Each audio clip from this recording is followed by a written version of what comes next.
On reste sur le continent américain, en Argentine, avec ses 15 000 hectares de végétation partis en fumée en une semaine. La Patagonie continue de brûler, la faute notamment à une sécheresse record. Sur place, les organisations environnementales accusent aussi Javier Milei, le président argentin, partisan de coupes budgétaires drastiques. Il a, ces dernières années, en tout cas de ces 2 dernières années, sa prise de pouvoir, réduit les fonds alloués à la lutte contre les incendies.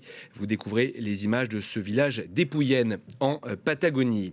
Bonjour Audrey. Bonjour. Vous vous êtes intéressé déjà par le passé à ces méga-feux et à l'augmentation de ces phénomènes en général. Qu'est-ce qui explique l'ampleur de cet incendie en Patagonie ? Alors déjà, on a plusieurs départs de feu. On a un premier incendie qui a débuté le 5 janvier près de la station balnéaire de Puerto Padriada. Et on a eu un deuxième départ de feu ensuite à une centaine de kilomètres plus au sud. Donc il y a des soupçons d'incendie volontaire dans ce cas-là. Ensuite, la météo, elle a beaucoup aidé ces départs d'incendie à devenir des méga-feux. Et ça, c'est plus mon domaine, l'environnement, donc je vais vous en parler. En ce moment, en Patagonie, il fait entre 20 et 35 degrés. C'est l'été austral sur place. Il y a aussi beaucoup de vent, des rafales. Ça, c'est la faute à pas de chance. Et puis, il y fait aussi très sec. Je vais m'arrêter un instant sur cette sécheresse parce qu'elle était attendue. En ce moment, il y a le phénomène météorologique La Niña au-dessus de l'océan Pacifique. C'est la tache bleue que vous voyez là au centre de l'image. C'est un phénomène qui refroidit notre atmosphère terrestre, contrairement au phénomène inverse, El Niño. Et La Niña, eh bien, ça provoque des sécheresses sur l'Amérique latine. C'est un phénomène qui est très bien décrit. Écoutez les explications du chercheur Jean-Baptiste Philippi, il est spécialiste du risque incendie. On a eu un épisode jusqu'en 2024 d'El Niño assez fort qui a amené beaucoup de pluie sur ces zones-là, en Californie et en Amérique du Sud. Et en particulier en Argentine, si on se revient à l'année dernière, il y a eu aussi énormément d'inondations et cela a favorisé la création de beaucoup de biomasse. Donc on a beaucoup de combustible au sol.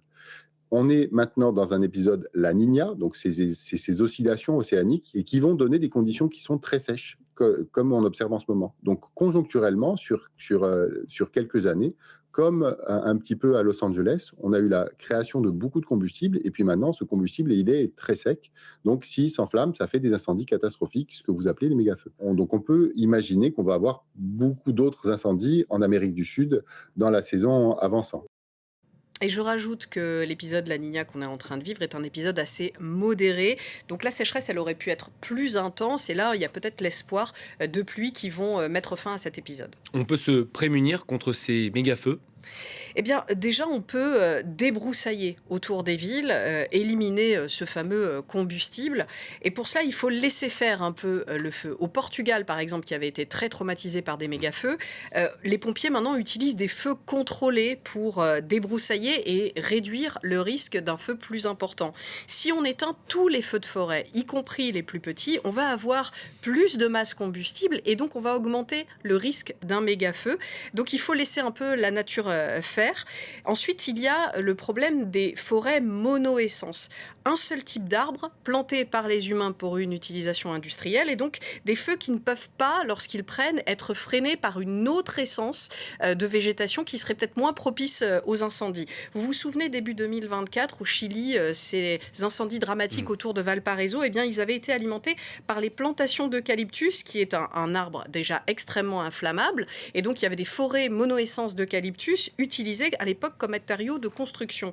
Là, en Argentine, on a moins ce problème de grandes surfaces en monoessence, mais de plus en plus de pins sont plantés pour faire du papier notamment. Et une fois encore, le pin, eh bien, c'est une essence qui va propager les incendies. Écoutez, une fois de plus, ces explications de Jean-Baptiste Philippi. Suivant les essences de pin, on peut avoir ces pommes de pin qui peuvent effectivement, qui sont chargées en résine, donc qui peuvent brûler pendant très longtemps et qui peuvent aussi être projetées comme ça à plusieurs, déjà mécaniquement à plusieurs dizaines de mètres, juste parce qu'en explosant, elles vont se détacher de l'arbre et puis faire une certaine trajectoire, mais aussi, quand c'est à l'intérieur des flammes, être aspiré par le panache de l'incendie.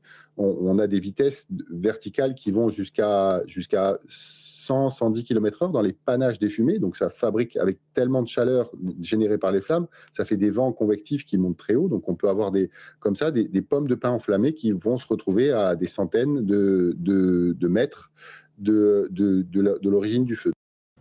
Témoignage très intéressant. En effet. Merci beaucoup beaucoup, Audrey. Laurent.